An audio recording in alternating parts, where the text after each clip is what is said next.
कोलकाता के बेहाला की रहने वाली एक लड़की नबरुना कर्मकार अपनी पढ़ाई और जॉब के सिलसिले में अमेरिका के मिशिगन गई। पर 2023 के बंगाली न्यू ईयर के दिन यानी कि 14 अप्रैल 2023 को अपने घर के अंदर मृत पाई गई। क्या उसने सुसाइड कर लिया था? और हाँ तो क्यों? और नहीं तो उसके साथ क्या हुआ था? तो चलिए जानते हैं पूरा मामला को। नमस्कार, मैं पंकज, आप सभी का मेरे इस यूट्यूब चैनल पर स्वागत है।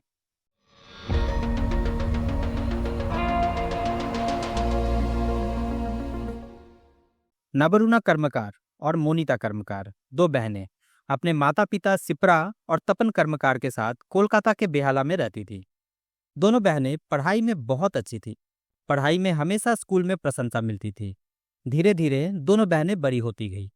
जैसा कि आजकल गांव के बच्चे हायर स्टडीज के लिए शहरों में जाना पसंद करते हैं, शहरों के बच्चे बड़े शहरों में जाना पसंद करते हैं, वैसे ही सक्षम परिवार के बच्चे हायर स्टडीज के लिए विदेश जाना चाहते हैं। वैसा ही हुआ इस परिवार में। नबरुना कर्मकार की बड़ी बहन मोनिता कर्मकार हायर स्टडीज के लिए अमेरिका जाना चाहती थी। माता पिता से परमिशन के बाद वह अमेरिका शिफ्ट भी कर गई। वहां उसने अपनी हायर एजुकेशन और करियर को अमेरिका में जारी रखा।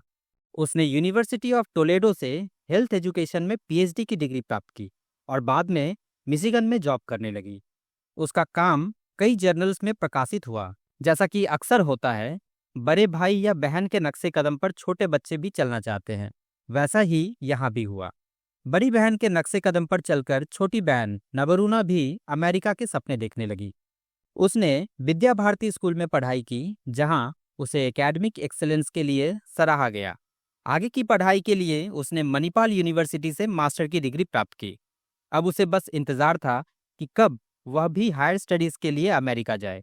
माता पिता के दिल में कहीं ना कहीं यह सोच जरूर थी कि बड़ी बेटी के बाद छोटी बेटी भी अगर चली जाए तो वे अकेले पड़ जाएंगे। पर बेटी के करियर के लिए आखिरकार उन्हें झुकना पड़ा और नबरुना को खुले नीले आसमान में उड़ने के लिए पंख मिल गए। अनुमति मिलते ही वह पहुंची अमेरिका। वहां उसने नॉर्थ कैरोलिना स्टेट यूनिवर्सिटी से इंडस्ट्रियल इंजीनियरिंग में पीएचडी पूरी की। पढ़ाई के बाद नबरुना ने कैरी, नॉर्थ कैरोलिना में एसएएस इंस्टीट्यूट में सीनियर ऑपरेशन रिसर्च स्पेशलिस्ट के रूप में काम किया। उसकी भूमिका विभिन्न उद्योगों में बिजनेस ऑपरेशन को बेहतर बनाने के लिए डेटा ड्रिवन समाधान विकसित करने की थी। इसके अलावा भी वो और बहुत सारे कामों में एक्टिव रहती थी। अपने प्रोफेशनल उपलब्धियों के अलावा नबरुना अपने गर्मजोशी और कम्युनिटी इन्वॉल्वमेंट के लिए भी जानी जाती थी। वह अक्सर होली और बंगाली न्यू ईयर जैसे सांस्कृतिक प्रोग्रामों का आयोजन भी करती थी। एक दिन नबरुना की मुलाकात माइकल अरोन मैथ्यूज से होती है। धीरे धीरे दोनों का मिलना जुलना बढ़ने लगा और वे एक दूसरे को पसंद करने लगे। यह बात ज्यादा दिन तक दोनों के बीच छुपी नहीं रही।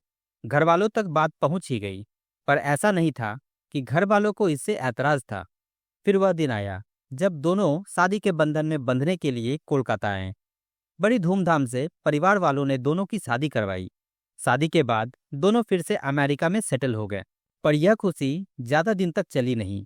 परिवार को जल्दी ही किसी की नजर लगने वाली थी। फिर आता है 14 अप्रैल 2023, बंगाली न्यू ईयर का दिन। अचानक नबरुना के पति माइकल का फोन आता है लोकल पुलिस स्टेशन में। कॉल आते ही पुलिस की टीम उसके घर पहुंचती है और वहां नबरुना को लहूलुहान हालत में जमीन पर पड़ा हुआ देखती है।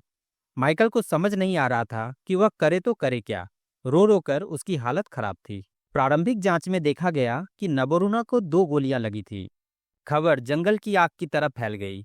बड़ी बहन भी भागती हुई आई। खबर कोलकाता तक पहुंची। परिवार कुछ समझ नहीं पा रहा था कि यह उसके साथ कैसे हो गया। माइकल ने पुलिस को सारी बातें बताई कि उसने सुसाइड किया है, क्योंकि वह अपने पालतू कुत्ते की मौत से डिप्रेशन में थी। क्राइम सीन पर सुसाइड नोट भी मिल गया। पुलिस ने जांच शुरू की। सुसाइड और मर्डर दोनों एंगल से पुलिस केस को देख रही थी। परिवार वाले बार बार कह रहे थे कि वह सुसाइड नहीं कर सकती। पुलिस को भी सुसाइड का एंगल जम नहीं रहा था।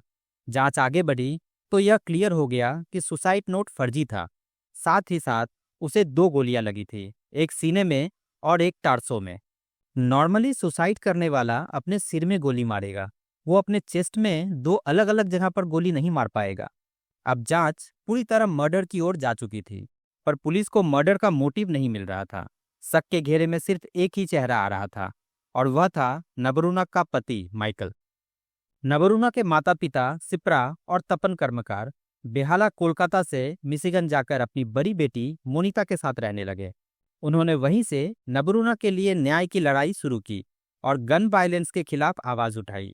पुलिस धीरे धीरे माइकल पर शिकंजा कसने लगी। माइकल ज्यादा दिन तक सच को छुपा नहीं सका और अंत में टूट गया। उसने कबूल किया कि उसी ने नबरूना को मारा है। आखिरकार नबरूना को इंसाफ मिला और 19 मई 2025 को वेक कंट्री नॉर्थ कैरोलिना की अदालत में 40 वर्षीय माइकल अरोन मैथ्यूज ने अपनी दूसरी डिग्री के मर्डर का गुनाह कबूल कर लिया। उसे 16 साल और 9 महीने की जेल की सजा सुनाई गई। नबरूना के माता पिता सिप्रा और तपन ने कहा कि वे ज्यादा सजा की उम्मीद कर रहे थे, लेकिन कोर्ट के फैसले का सम्मान करते हैं और मानते हैं कि माइकल को समाज से भी सजा मिलती रहेगी। अंततः 2 साल बाद केस तो बंद हुआ, लेकिन मर्डर का असली मकसद आज भी सामने नहीं आया। खैर, इंसाफ मिला, यह भी कम नहीं। इस तरह के केस में अपराधी के साथ क्या होना चाहिए, इस बारे में आपका क्या मानना है, कमेंट करके जरूर बताइएगा। इसी तरह की जानकारी और तथ्यों से भरपूर वीडियो के लिए चैनल को सब्सक्राइब करें, वीडियो को लाइक और शेयर करें। आपसे अगले वीडियो में मिलेंगे, तब तक के लिए नमस्कार, जय हिंद।